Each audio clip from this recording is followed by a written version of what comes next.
Hello, everyone! Blue Star Saber here once again to do another Star Wars: The Bad Batch review. The second season's episode 14, Tipping Point, and all that stuff. In which this episode will follow up after the last week's episode, Pabu and all that stuff. Which I'd said was probably a filler one and arguably one of the weakest episodes of this season. But let's see.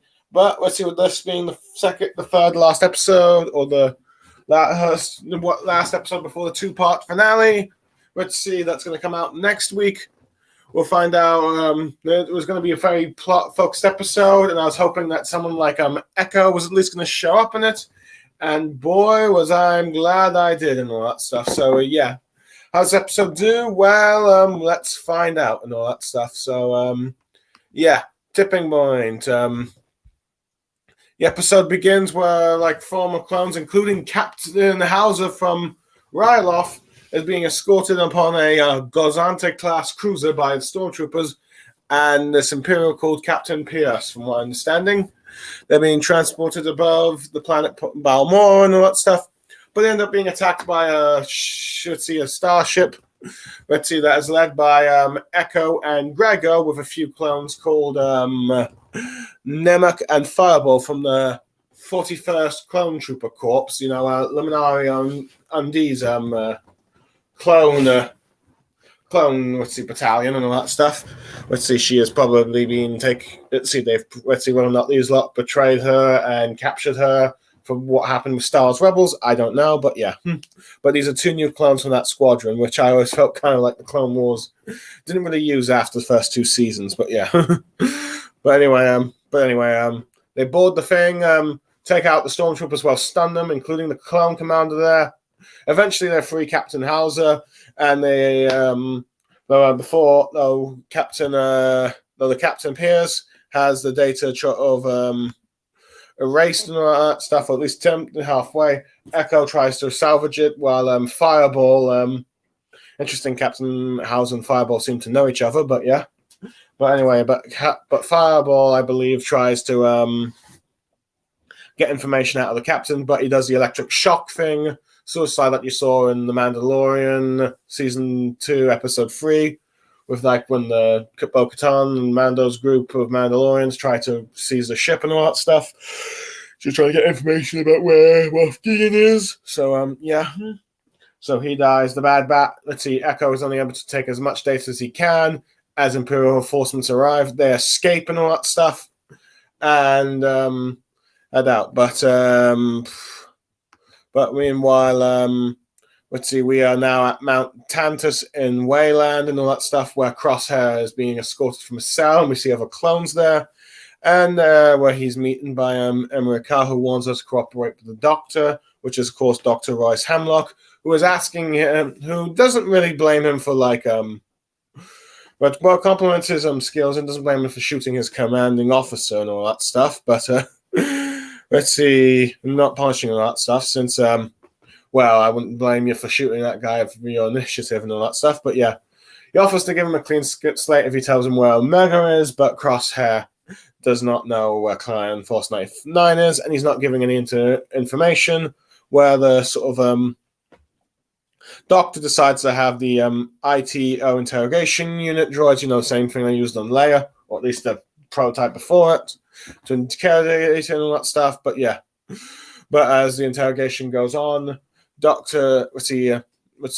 Doctor is interrupted by a Scalder that apparently one of their transport ships with clones was attacked and all that stuff from Balnora. So he asks I believe Emerika to tell with Crosshair, make sure that he talks and all that stuff. So yeah, and we end up learning that the clones have been taken back to Coruscant, where they're using Trace Matar's repair shop as a sort of base, where they meet Senator Rio Chuchi and all that stuff, who's been helping the clone network try and salvage as much clones as possible and all that stuff. And with Chuchi trying to ask Hauser why he's been in prison, in which he ends up explaining how he ended up questioning Imperial orders, insubordination, and all that stuff. They were asking, where they were taken, but Hauser doesn't know all that his him and 8 of his squad were taken prisoner, and only the 3 of them that were rescued, or all that's left, and all that stuff. And that there have been other clones that have been taken, but none of them were returned, and all that stuff. So let's see, with the data, with no other lead and all that stuff, Echo decides to take the encrypted codes they have. Let's see, to one group of people he knows who can do it. Meanwhile, let's see, you still have back at the Mount Tantus, you have let's see, I believe it's in a car, halting the interrogation so that despite protests from stormtroopers and all that stuff, that they need Echo alive, so they need to have him recover a bit. But as his arm was loosened, he grabs one of the stormtroopers' blasters, shoots them all and all that stuff, and stuns Car when she tries to plead with him to think about your position and all that stuff. But it still stuns him and all that stuff. He's still not fully recovered from the thing. Ritzy barely walks around, shoots a few stormtroopers until he gets to a comm, sending a sort of like a Plan 88 and all that stuff. Ritzy out to the Bad Batch and all that stuff. But a clone commando, I think, or clone or stormtrooper informs the Doctor that an unbreached comm and all that stuff, in which he uses one of his own toxins, which he's immune to knock out Crosshair, though. Tell him about that and all that stuff as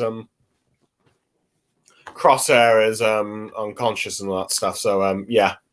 Anyway, we cut back to Pabu and all that stuff, and let's see where we see the Bad Batch adjusting to their life here and helping and all that stuff. You see Wrecker fishing and all that stuff, and Hunter. With Hunter and Shep Hazard.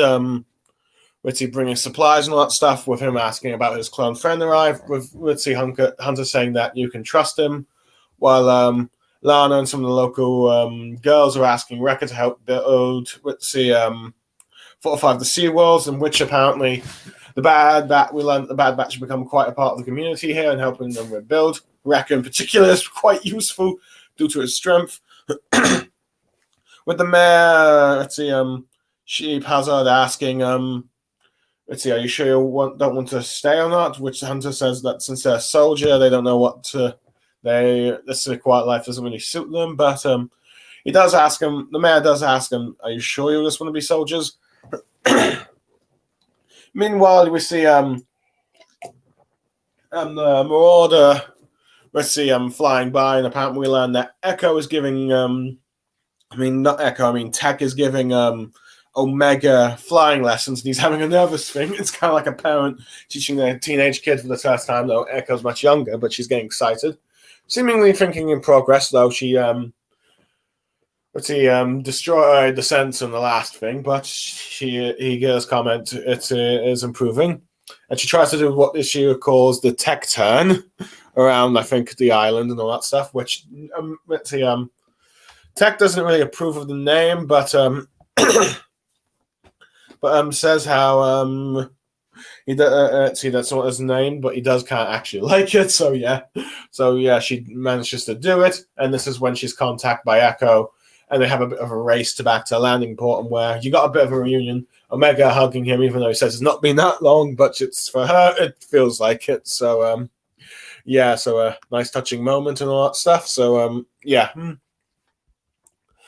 let's see. So Echo meets with Hunt and the others who are eating, tells Tech he needs them to try and decode this and all that stuff, with Echo asking why he's not back at the Sid's bar, Nord Mantell, with him trying to say they're trying to reevaluate things, with Echo realizing, okay, you've probably gotten sick of Sid, but yeah.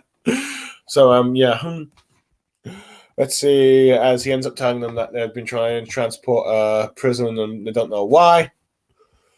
Let's see. Anyway, you go back to Wayland, where you see the Doctor talking with Governor Wilf Tarkin through a comm and all that stuff, with him getting concerned about the ship and loss and the breach of this facility. But he says that there have been many countermeasures and he knows what to do and all that stuff.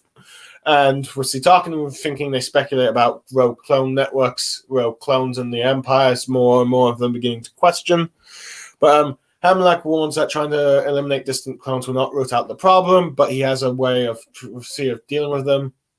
With him warning, reminding Hemlock that he must make sure he gives full briefing of his plan in the upcoming Britzy Summit or whatever that is. So yeah.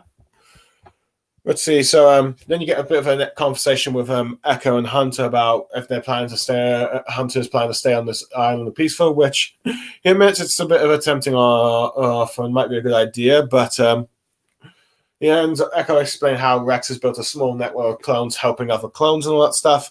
But Hunter thinks the Empire is too powerful opponent to defeat. But Echo says it's not about winning; it's about helping their brothers. Let's see, and trying to get him to. With Hunter trying to ask Echo if he should really consider about his war in the Empire, but Tech summons them both to find out what he's found on the sort of ship's comlink, and he ends up explaining that apparently the ship that Echo hijacked was assigned to the Advanced Sign Division, a new division that Hunter was not really aware of, and apparently it's secret operations for its location and purpose, and it's been headed by Dr. Royce Hemlock, who was expelled from the Republic Science Corps for his unauthorized and unorthodox experiments, if you will. So you get the backstory of him. With Omega asking why they're transferring clones and all that stuff, but Tech doesn't know, but Ritzy mentions that all the records in the Science Division now includes Crosshair, which shocks some of the members of the Bad Batch, particularly Omega and Wrecker, who thinks that, wait, does that mean Crosshair turned against the Empire? Let's see, but Hunter wants to know what Tech is sure, which Tech says he found his number and all that stuff. And also apparently checked the comms, and apparently in the old code of Plan 88, the Seeker, which means that Crosshair is warning them that they're being hunted, but Hunter doesn't entirely believe that Crosshair's defected and might just be a trap for them. With Wrecker wondering, okay, how are we going to find out and all that stuff? So yeah. With back to Crosshair being tightened with fastened with the operation table he was on before, with Hemlock and Car entering the room and all that stuff, with stormtroopers warning him that this escape only shows just how pointless it is, and the only way you're going to get out is you tell me. But Crosshair still remains defiant and giving thing, with Car then ordering the incantation droid to increase drug levels, and as Crosshair screaming angry, while Hemlock is smiling as he watches, as him and his assistant watch as the interrogation begins again and all that stuff. So yeah, that ends the episode. Oh boy, I was so glad that Echo is back and all that stuff, and not only that, Captain Hauser and Gregor as well. It's interesting. It seems Gregor's been given full clone commando armor again. So yeah, it's always nice to see that. But yeah. Let's see, but it is nice to see Captain Hauser again after what happened with that episode. I'm liking how the Bad Batch is building off from their previous clone plot lines in this episode, and it makes sense that these clones would be taken away to be interrogated. It's a shame to learn about his squad. We saw we did see at least 8 defectors, but they've gone down and all that stuff. So it's nice seeing him again and informing Senator Chuchi that let's see about all that's going on and all that stuff. But yeah, but now he's a part of the Clone Rebellion, and I'm looking forward to seeing his reaction to seeing the Bad Batch again. And who knows, maybe he'll go back to Ryloth at the very least and help the people of Ryloth in their rebellion. We don't know, but yeah, it could be that. But yeah, who knows? But yeah, I do like it. It's interesting how the Bad Batch are just using stuns on the stormtroopers and all that stuff. They know they're not actually clone troopers, but I guess they're trying to be careful in case there might be some clones among them, like the clone commandos, because brothers are brother. But just I guess it goes to show you a bit more of a moral thing. The clones try to avoid killing as much as possible, while the Empire whirl and all that stuff. Pretty so there's that, but yeah. But I do like how effective the clones are doing, and I do like these 2 new ones from the 34th Clone Corps, Namsman and Fireball. It's interesting that Hauser knows Fireball. I wonder if that means they've fought alongside the battle, or maybe Hauser was part of the 41st Corps for a while, but who knows. So it does bring an interesting bit of history, but yeah. But I do like how these 2 clones and with Gregor and all that stuff, and I like how Gregor, even when trying to be surrounded by stormtroopers from entering his docking bay of the ship and all that stuff, I do like that little detachment from the main ship. uses like the shock grenade. I thought it was actually going to do as a thermal detonator, but perhaps let's see, given the fact that that might not be a smartest idea on a ship like that, like a transport ship. But yeah, so so Gregor got a little bit of a moment. So it's nice to see him, and of course, nice seeing Echo, and that's why I have this avatar. I just should have mentioned that earlier, but yeah, instead of Crosshair. So yeah, I do like how this Captain Pierce was a bit cocky, I think, with like the taking clone prisoners. Is pretty smart enough, competent enough to like follow protocol, trying to erase data of where they're going.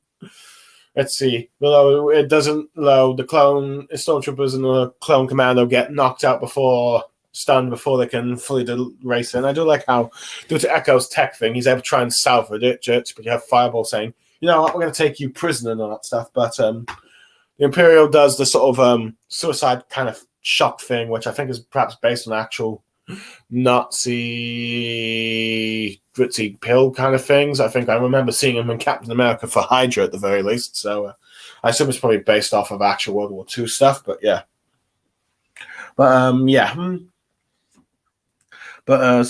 he ends up thing.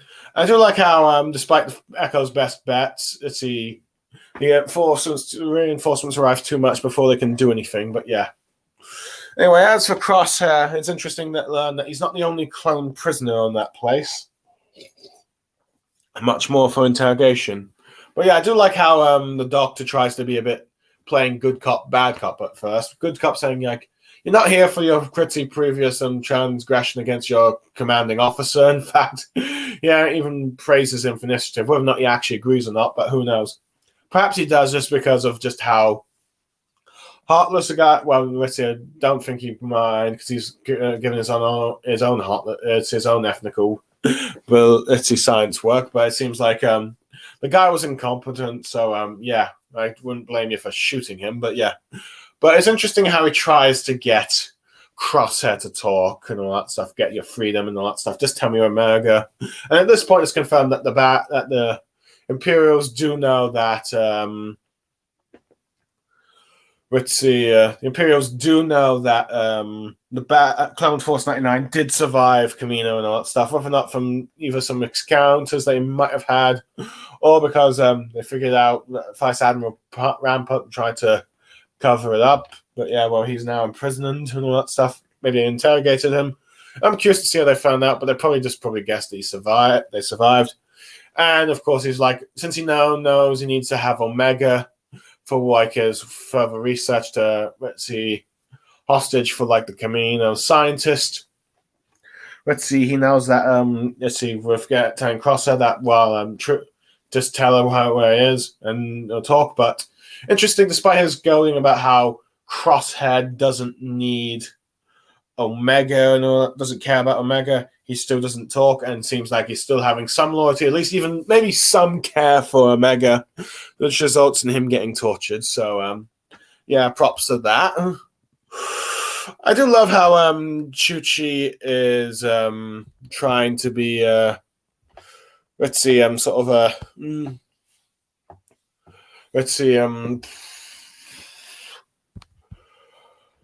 do like how Chuchi is being like a sort of in Senator source for like the clones and helping Rex's rebel network and all that stuff and getting clones and getting as much information as they can and all that stuff. And once they've questioned Hausen, like Omega's like, okay, I need to reunite with the Bad Batch. Which on one hand, I would have probably liked at least one solo episode where Echo is by himself with Rex at the very least, doing at least one clone mission, but at the very least, we got something with this one before he's going to see them and all that stuff. So, yeah.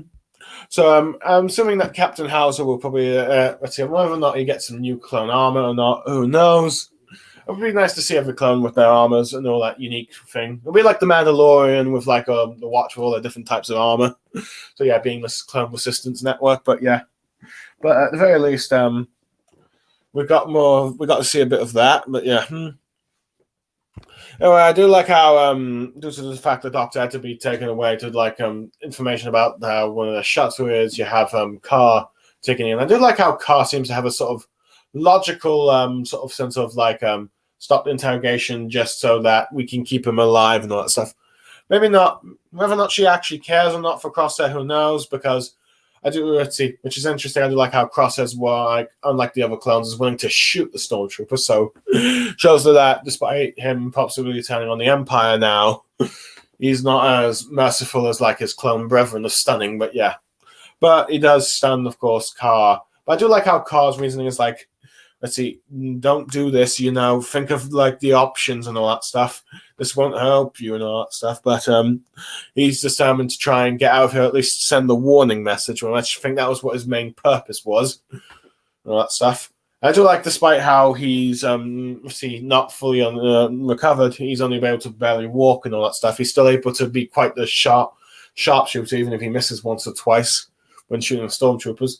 And it's interesting that we end up seeing that the Bad Batch is at least 88 plans. Well, assuming they probably have 99 plans, given the final episode, and of course they're Clone Force 99. So we end up learning this one about the Seeker. And interesting how he tries to warn them that they're after Omega, but that bit gets stopped by the comms. And it's interesting how the Doctor has his own toxin thing to knock out clones and all that stuff. Since Anish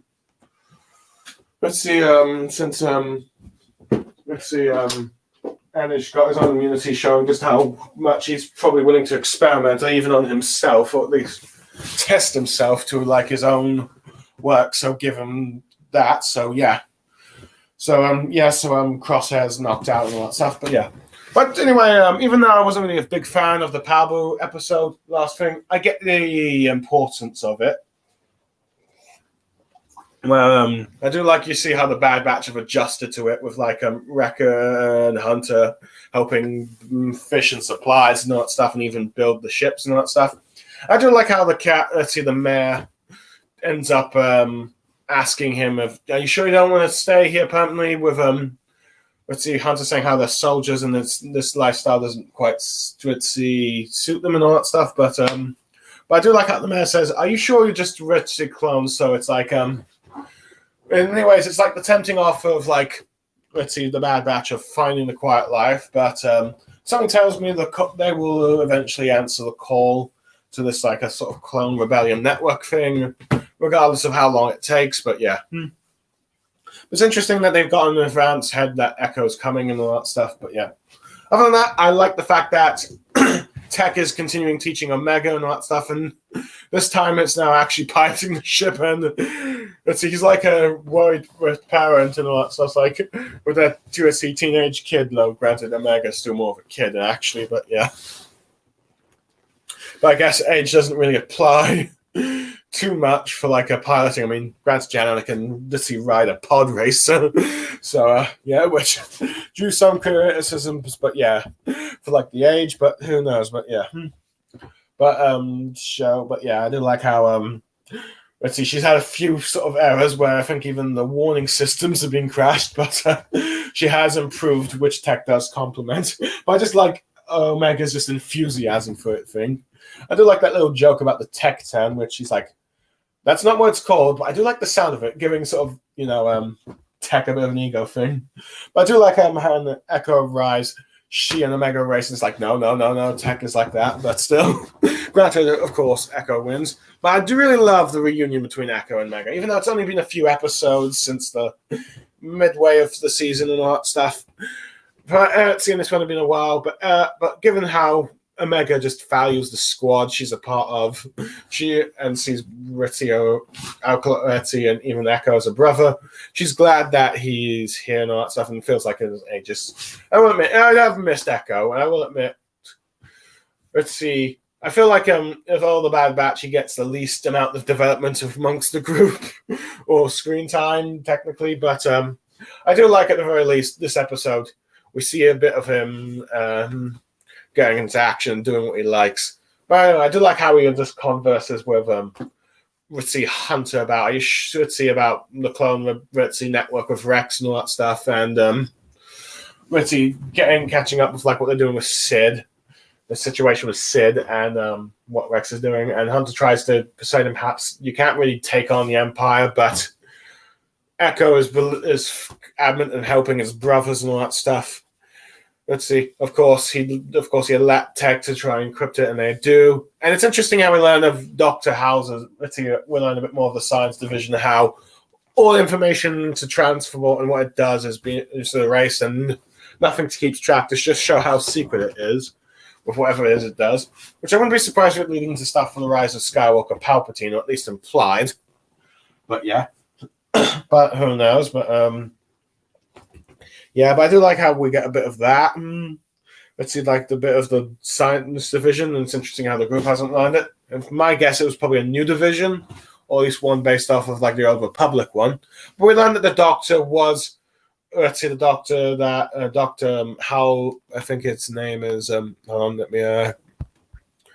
Let's see, Doctor Royce Hemlock was expelled from the Republic Science Corp for, unauthorized and unorthodox experiments, showing that he probably did some very unethical and things that even that the Republic said was against humanitarian and all that stuff. And no, this is wrong. You shouldn't do this. We can no longer support you. You get out and all that stuff. But some place like the Empire would love those skills and all that stuff. So, yeah. And it's interesting how the Bad Batch react to the fact that apparently Crosshair has been taken to the prisoner besides the other clones, as it's given how loyal they saw him with the Empire and even removing his chip, especially Wrecker and Omega, it's he's betrayed the Empire. But Hunter, of course, is a bit skeptical, even with the whole, even though his plan warned them about them being captured and all that stuff. So yeah. So Hunter's skeptical, but Wrecker's wondering how you're going to find out. And it leads to wonder if, okay, despite Crosshair's warnings, they're going to try and find him and all that stuff. And I wouldn't be surprised if that's what the Doctor will try and use and all that stuff. But I do like how there might be a bit of hope in, Omega and Wrecker that Crosshair will come back, because Wrecker despite Wrecker's complaints about Crosshair, he does miss him, and Omega does view Crosshair as a brother. So yeah, which I know that some people might have I kind of like how Crosshair sticks with the Empire, but I do like how it's a bit more of a gradual, getting Crosshair back. But yeah, let's see. But yeah, even though I would have liked to see more episodes with him in the Empire, but yeah, interesting. You get Grand Moff Tarkin, or at least Moff Tarkin. Yeah, I mean, he might not be promoted to Grand Moff yet, but talking to the Doctor and all that stuff about the concerns of the breaches of the thing. And they know that there seems to be some clone spy network, but they don't know about any of the senators like Chuchi being traitor yet, because if they do, well, she's going to bite the bucket. But yeah, or has to go in hiding. Who knows? I mean, likely probably the hiding bit, because I think, if much as possible, I think Dave Filoni and Jon Favreau will try to avoid killing and all that stuff. I mean, if you saw the Mandalorian review I did earlier, they kept those bird younglings things, Ritzy, as foundlings. So yeah, instead of having them die without their mother, start out of starvation. But yeah, yeah, but the Doctor tries to show Tarkin that just trying to eliminate these distant clones won't solve the problem, and he has a plan to do it, which I assume some sort of plot. Let's experiment and try and make them obey or something. I don't know. Maybe it's the Dark Trooper program that is trying to build or something, but we'll have to wait and see. But Tarkin leads into it. But of course, Tarkin leads into it, and apparently he expects the full plan in the summit, which, let's see, I'm looking at the thing, will be arguably what will be about the next episode in this two-parter. So yeah, so we'll find out what the summit is next episode. So yeah, so it's interesting how we get a bit of a hint at it. Let's see, an idea that okay, the summit is some sort of Imperial meeting. But yeah, I do like how let's see, afterwards, let's see, Crosshair's being strapped much tighter. Said, you escape once, you're not going again. And tries one last time to, of course, but Crosshair's not budging. So, yeah, so he's just going to increase, the torture methods of drugs and all that stuff. But, yeah. But we know that Crosshair's probably time with the Empire is coming to an end, as we've seen him being experimented on. And likely the Bad Batch are going to try and save him. Now, whether or not he lives or dies, my guess he's going to escape because given the fact that Echo's going to be with the Clone Rebel Network, you're probably having Crosshair to come back to the Bad Batch. But yeah. But either way, I do like how they're slowly building towards it. And I'm really looking forward to that 2-part final and all that stuff. So yeah. Overall, I'd say this episode is a 9 out of 10. Really perfect. I like the fact that the first half was pretty much Echo and Gregor leading a clone squad to save Fritzy Hausen and all that stuff, getting as much detail as they can. Crosshair being interrogated and trying to warn the squad. And the third act being mostly the Bad Batch adjusting to life on Pabu and then reuniting with Echo and all that stuff. So yeah, building up to like learning about Crosshair's fate and all that stuff and possibly staging a rescue. So yeah. So overall, good episode to set up the part 2 finale. And an interesting, kind of reminds me of the last season. From the season where the third episode you had Hunter captured, but this time you'd see and the squad rescuing him. But this time you have Crosshair captured and the rest of the squad now possibly coming to help him and all that stuff. So it's whether or not Crosshair is going to it'll be interesting to see if Hunter will trust Crosshair again. But yeah, I assume that they will probably. But yeah. So yeah, overall, very good episode. I enjoyed it. I'm looking forward to the part 2 finale next week. And as a result, also being excited because, well, in some ways, these episodes have been just as good as The Mandalorian. In some cases, you might even argue better. But one thing I'll say about these episodes that once the season's over, means I have a lot less to do with both for The Mandalorian and The Bad Batch. But yeah, in a sense, I'll be a bit sad to go with the multiple Star Wars content. But yeah, either way, I'm looking forward to like the finale. And yeah, that's all I have to say. And we'll also see with this whole squad reunited or at least Crosshair coming back. But for now, I am Blue Star Saber signing off. Thank you for joining me. I hope you liked what I had to say. Goodbye now. May the Force be with you. And with that, I am turning off.